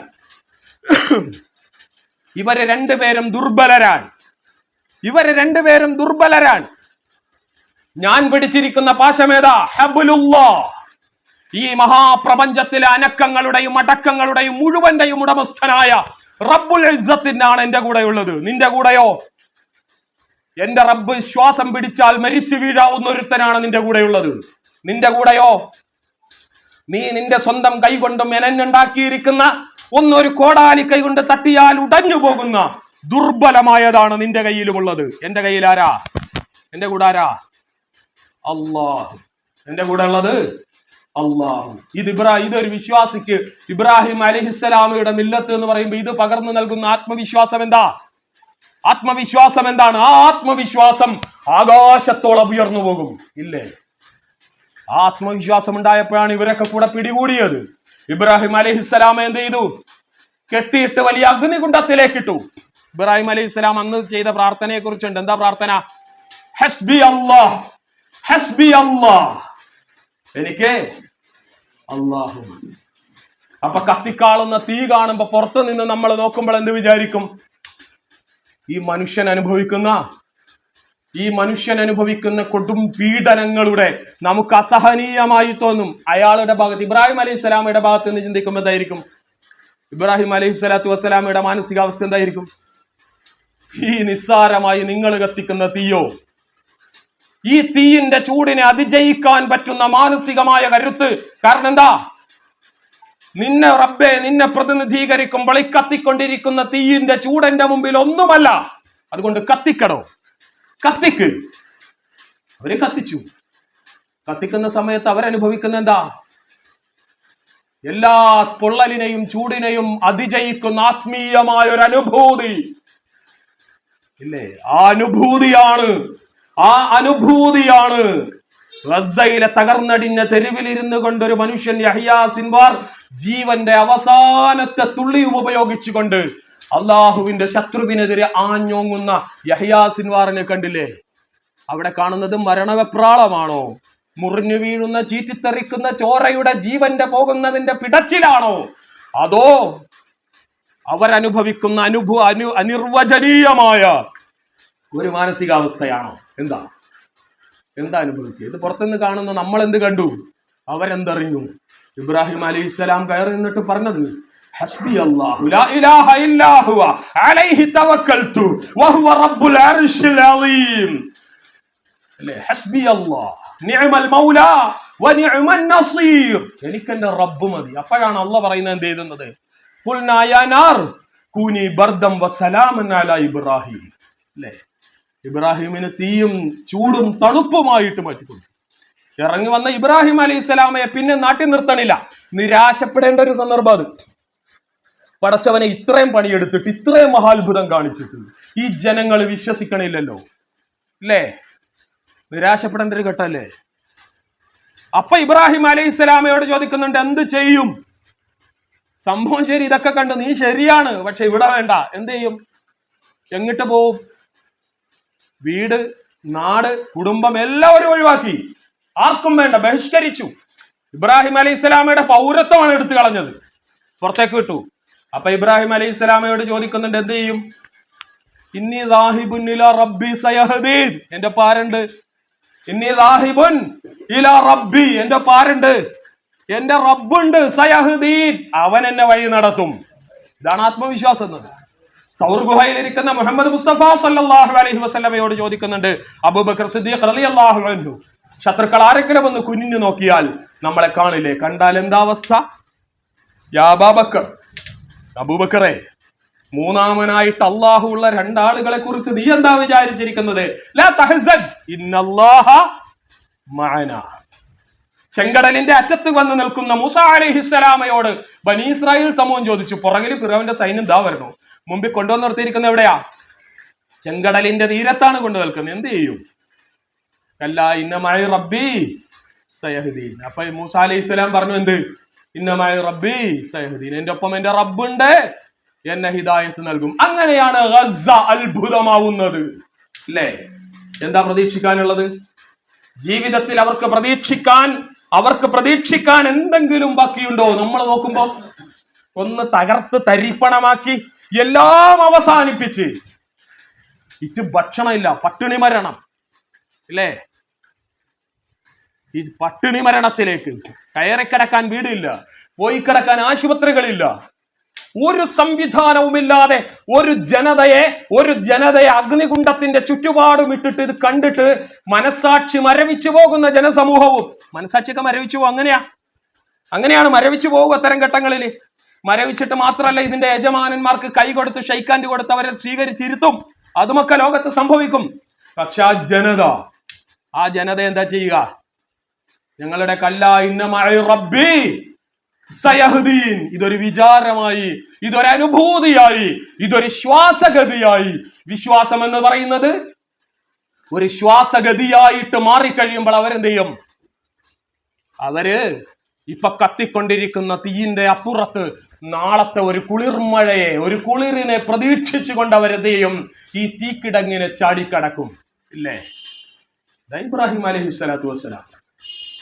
അപ്പൊ അതിനെ നേരിടാൻ എന്റെ കൂടെ അള്ളാഹു ഉണ്ട് എന്ന അള്ളാഹുവിനോടുള്ള വിശ്വാസത്തെ അചഞ്ചലമായി സ്ഥാപിച്ചുകൊണ്ട് നിങ്ങൾക്ക് ഇസ്ലാമിനെ പ്രതിനിധീകരിക്കാൻ പറ്റൂ. അത് പുരോഹിതന്റെ കേവലമായ വാചോടാപങ്ങളല്ല, അവന്റെ എന്ത് ചെയ്യും? ജീവിതഗന്ധിയല്ലാത്ത ആത്മീയത. ആ ആത്മീയത പോലും വിൽപ്പനയാണ്, അതുപോലും വിൽപ്പനയാണ്, അല്ലേ? ജീവിതത്തിലേക്ക് ഒരു മൂല്യവും അത് പകർന്നു തരില്ല. അതെന്തിനാ? നേട്ടത്തിന് വേണ്ടി. എന്ത് നേട്ടം? പണം പെരുകാൻ, ഇല്ലേ? പണം പെരുകാൻ. നിങ്ങൾ പുരോഹിതന്മാരുടെ ജൽപ്പനങ്ങൾ ശ്രദ്ധിച്ചിട്ടുണ്ടോ? സൂറത്തുകൾ ഓതിക്കൊണ്ടിരിക്കുക. എന്തിനാ? മരത്തിൽ നിന്ന് പണം വീഴുന്നത് പോലെ, മരത്തിൽ നിന്ന് കാ വീഴുന്നത് പോലെ പണം കുമിഞ്ഞുകൂടും. നിങ്ങൾ ദിക്റ് ചെല്ല്, സ്വലാത്ത് ചെല്ല്, അല്ലേ? മണി ബ്ലോക്ക് മാറ്റുക എന്നാണ് ഒരു പുരോഹിതന്റെ വർത്തമാനം കേട്ടത്. നിങ്ങൾക്ക് ജീവിതത്തിൽ വരാതിരിക്കുക സമ്പത്തിന്റെ ബ്ലോക്ക് മാറ്റാൻ അത് പലതരം സൂറകൾ, ദിക്റുകൾ ഇങ്ങനെ ആവർത്തിച്ച് ചൊല്ലിക്കൊണ്ടിരിക്കുക. നിങ്ങൾ മെന്റലി സ്ട്രോങ് ആകും, നിങ്ങളുടെ മണി ബ്ലോക്ക് മാറിക്കിട്ടും. ഇതല്ലേ പറയും, അല്ലേ? മറ്റതെന്താ പറയുക? നിങ്ങളുടെ രോഗം മാറാൻ, മക്കളുണ്ടാകാൻ, പ്രയാസങ്ങൾ മാറ്റാൻ, ആ ദുനിയാവിലെ മനുഷ്യന്റെ ക്ഷണിക മോഹങ്ങളുടെ മുമ്പിൽ അത് ലാഭത്തിലാക്കാൻ വേണ്ടി ആത്മീയതയെ ഉപയോഗിക്കും, അല്ലേ? ഇതല്ലേ ആണത്. അതിന്റെ അപ്പുറത്ത് പ്രവാചകൻ പ്രതിനിധാനം ചെയ്യുന്നത് ഈ ആദർശമാണ്. എന്റെ കൂടെ റബ്ബുണ്ട്, അവൻ വിചാരിക്കാതെ ഒന്നും ഒരു ചുക്കും സംഭവിക്കില്ല, അതുകൊണ്ട് ഞാൻ അവനെ പ്രതിനിധീകരിക്കണം. അവസാനിപ്പിക്കുന്നു. പ്രതിനിധീകരിച്ചിട്ട് എന്താ ചെയ്യാനുള്ളത്? എന്താ ദൗത്യം? ഇബ്രാഹിമി മില്ലത്തിൽ എന്താ ദൗത്യം? ഇബ്രാഹിമി മില്ലത്തിന്റെ ദൗത്യം മില്ലത്ത് അബീക്കും ഇബ്രാഹിം ഹുവ സമ്മാക്കുമുൽ മുസ്ലിമീന മിൻ ഖബ്ലു വഫീ ഹാദാ ലിയകൂന റസൂലു ഷഹീദുൻ അലൈക്കും വതകൂനു ശുഹദാഅ അലന്നാസ്. നിങ്ങൾ പുറത്ത് ജനങ്ങളിലേക്ക് ഇറങ്ങണം. വീട്ടിലിരിക്കല്ലേ, പുറത്തേക്ക് ഇറങ്ങ്. പുറത്തെന്താ ഉള്ളത്? പുറത്ത് മനുഷ്യന്മാർ അനുഭവിക്കുന്ന കഷ്ടപ്പാടുകൾ, ജനങ്ങൾ അനുഭവിച്ചു കൊണ്ടിരിക്കുന്ന കഷ്ടപ്പാടുകൾ. ആ കഷ്ടപ്പാടുകൾ എന്ന് പറയുമ്പോൾ അവരുടെ ജീവിതത്തിൽ അവരനുഭവിക്കുന്ന ദുരിതങ്ങളിലെ പറ്റിക്കുന്ന പുരോഹിതന്മാർ, വഞ്ചിക്കുന്ന ഭൗതിക വ്യവസ്ഥകൾ, ഇതിൽ പെട്ട് ജീവിതം ഹോമിച്ച് നട്ടം തിരിയുന്നു. എങ്ങിട്ട് പോകണമെന്നറിയാൻ വയ്യ, വഴി അറിയാതെ നട്ടം തിരിയുന്നു. അവരുടെ നേരെ നിങ്ങൾ ജീവിതത്തെ കുറിച്ച് ഒരു ആത്മഹത്യ ചെയ്യാനിരിക്കുന്ന ആളുകൾ ഒരു പ്രതീക്ഷയുടെ കൈ നീട്ടിക്കൊടുക്കണം. നിങ്ങൾ പ്രതിസന്ധിയിലായ മനുഷ്യന്റെ മുമ്പിലേക്ക് നിങ്ങൾ ചെല്ലണം. പ്രതീക്ഷയുടെ കൈ, നിങ്ങളെ കാത്തു രക്ഷിക്കാൻ ഒരു റബ്ബുണ്ട് എന്ന പ്രതീക്ഷയുടെ കൈ ചുറ്റുവട്ടത്തുള്ള മനുഷ്യരിലേക്ക് നീട്ടിക്കൊടുക്കുക. അതാണ് ചെയ്യാനുള്ളത്. ജനങ്ങളുടെ ഇടയിലാണ് പണി. ഇബ്രാഹിം അലൈഹി സ്വലാം വീട്ടിലിരുന്നില്ല, ഇറങ്ങി നടന്നു. ഇറാഖിൽ മുഴുവൻ ഇറങ്ങി നടന്നു. അവിടെ നിന്ന് പുറത്താക്കിയപ്പോഴോ ജോർദാൻ, സിറിയ, ഫലസ്തീൻ, ട്രാൻസ് ജോർദാൻ, യമൻ, അങ്ങനെ നടന്ന് അവസാനം ഹിജാസ് വരെ എത്തി. അല്ലേ? ഫലസ്തീൻ മധ്യപൗരസ്ത്യ ഭൂപ്രദേശത്തെ രാജ്യങ്ങളിൽ മുഴുവൻ നടന്നു. എന്തിന്? ചെല്ലുന്നിടത്തൊക്കെ മനുഷ്യന്മാരുടെ ഈ കഷ്ടതകൾക്ക് പരിഹാരം കാണുക, മനുഷ്യരെ ചേർത്ത് നിർത്തുക, മനുഷ്യരെ സഹായിക്കുക, മനുഷ്യരെ സ്നേഹിക്കുക, അവർക്ക് ജീവിതത്തെ കുറിച്ച് പ്രതീക്ഷ ഉണ്ടാക്കി കൊടുക്കുക. മോട്ടിവേഷൻ ഇതല്ലേ? ജനങ്ങളെ മോട്ടിവേറ്റ് ചെയ്യിക്കുക. ജീവിതത്തെ നടക്കുന്നിടത്തൊക്കെ എന്ത് ചെയ്തു? എല്ലായിടവും ശത്രുക്കൾ. ഇതല്ലേ ജീവിതം മുഴുവനും? അങ്ങനെ നടക്കുന്നു. പ്രവാചകൻ നടക്കുന്ന കൂട്ടത്തിൽ നമുക്ക് വീടും കുടുംബം ഉണ്ടല്ലോ. അപ്പൊ വീട് നോക്കണ്ടേ, കുടുംബം നോക്കണ്ടേ? വീടും കുടുംബം നോക്കണം. എങ്ങനെ നോക്കണം വീടും കുടുംബവും? വാപ്പന്തിയെ രാവിലെ പോയി. എവിടെ പോയി? വാപ്പ രാവിലെ പോയി. എങ്ങോട്ട് പോയി? 32 പുസ്തകം കക്ഷത്തി വെച്ചിട്ട് ഇറങ്ങി. വീട്ടിലിരിക്കുന്ന ഭാര്യക്കറിയോ? മക്കൾക്കറിയോ? വാപ്പ പ്രതിനിധീകരിക്കുന്ന ഇസ്ലാമിനെ, ദീനിനെ വീട്ടില് ഭാര്യക്കും മക്കൾക്കും അറിയോ? അവർക്ക് ആകെപ്പാടെ ഈ മനുഷ്യൻ ഇനി എപ്പോഴാ വരണം? വന്നിട്ട് വേണമല്ലോ ഒന്ന് കല്യാണത്തിന് പോവാൻ. അക്ഷമയോടെ കാത്തിരിക്കുക. അല്ലേ? വരാൻ വൈകുമ്പോ എന്ത് ചെയ്യും? ഇവരുടെ മുഖം മാറും. പിന്നെ വീട്ടിൽ നടക്കുന്നത് കലഹമാണ്. അല്ലേ? എന്താ കാര്യം? എന്താ? ഞാൻ പ്രതിനിധീകരിക്കുന്ന ആദർശത്തെ കുറിച്ച് എന്റെ വീട്ടില് അറിഞ്ഞൂടാ. ഇബ്രാഹിം മില്ലത്ത് എന്ന് പറഞ്ഞാൽ നിന്റെ കുടുംബം, നിന്റെ വീട്, നിന്റെ ആദർശ കുടുംബമായി മാറണം. അപ്പൊ വീട്ടിൽ സമാധാനം കിട്ടും. അല്ലേ? വീട്ടിൽ സമാധാനം കിട്ടും. അപ്പൊ ഇബ്രാഹിം അലൈഹി സ്വലാത്തു വസ്സലാമയുടെ ഭാര്യ മക്കള്, ഹജ്ജിന് പോകുന്ന ആളുകൾ ഒരു കുടുംബത്തെ കുറിച്ച് കൂടി. മില്ലത്ത് അബീക്കും ഇബ്രാഹിം എന്ന് പറയുന്നത് പ്രവാചകന്റെ കൂടെ, ഇബ്രാഹിം അലൈഹി സ്വലാമയുടെ കൂടെ ആരുണ്ട്? മകനുണ്ട്. അല്ലേ? പ്രാർത്ഥനകൾ മുഴുവനും, ഇബ്രാഹിം അലൈഹി സ്വലാമയുടെ പ്രാർത്ഥനകൾ മുഴുവനും ആർക്കും കൂടെ വേണ്ടിയാ? വമിൻ ദുർരിയത്തി ഉമ്മത്ത് മുസ്ലിമത്തൻ ലക്. എന്റെ മക്കളെ, എന്റെ കുടുംബത്തെ നിന്റെ കീഴ്പ്പ് എന്റെ ആദർശത്തിനൊപ്പിച്ച് എന്റെ കുടുംബത്തെ കൊണ്ടുവരണേ. എന്റെ മക്കളെ അവരെ കൂടെ കൂട്ടിയിട്ടാ. അല്ലേ? കഅബ പണിയാൻ പോകുമ്പോ കൂടെ ആരുണ്ട്? കൊച്ചി ഇസ്മായിൽ ഉണ്ട്. എന്തിനാ വാപ്പ പോയപ്പോ മകനെ? മോൻ വീട്ടിലിരിക്കല്ലേ? അവന് പഠിക്കാനില്ലേ? അവൻ ഈ വഴിയിൽ കൊണ്ടുവരണോ? ഇബ്രാഹിം അലൈഹി സ്വലാമയുടെ വിരൽത്തുമ്പിൽ ആരുണ്ട്? മകനുണ്ട്. വിരൽത്തുമ്പിൽ വാപ്പയുടെ ആദർശത്തിൽ നിങ്ങളുടെ മക്കളെ, നിങ്ങളുടെ ചൂണ്ടുവിരൽത്തുമ്പിൽ നിങ്ങളുടെ മക്കളെ പിടിപ്പിച്ച് നിങ്ങളുടെ ആദർശ വഴിയിൽ കൊണ്ടുവന്നാലേ നിങ്ങളുടെ മക്കൾ നിങ്ങളുടെ ആദർശത്തിന്റെ ഒപ്പം വരൂ. അല്ലേ? ഇബ്രാഹിം അലൈഹി സ്വലാമയുടെ വിരൽത്തുമ്പിൽ പിടിച്ചുകൊണ്ട് ഇസ്മായിൽ അലൈഹി സ്വലാം, കുഞ്ഞു ഇസ്മായിൽ വരുന്നുണ്ട്. എവിടെ? കഅബയുടെ ചുറ്റും, കഅബയുടെ കല്ലെടുക്കാൻ. അല്ലേ? ഈ ആദർശത്തിന്റെ ഉച്ചച്ചൂടിൽ നടക്കുന്നുണ്ട്. ഇബ്രാഹിം അലൈഹി സ്വലാമയുടെ ഇണയോ ഹാജറ റളിയല്ലാഹു അൻഹയോ സാറയോ അവരും ഈ ആദർശത്തിന്റെ ഒപ്പമുണ്ട്. മഹാത്യാഗങ്ങള് എന്തൊരാത്മാർത്ഥതയോടെ.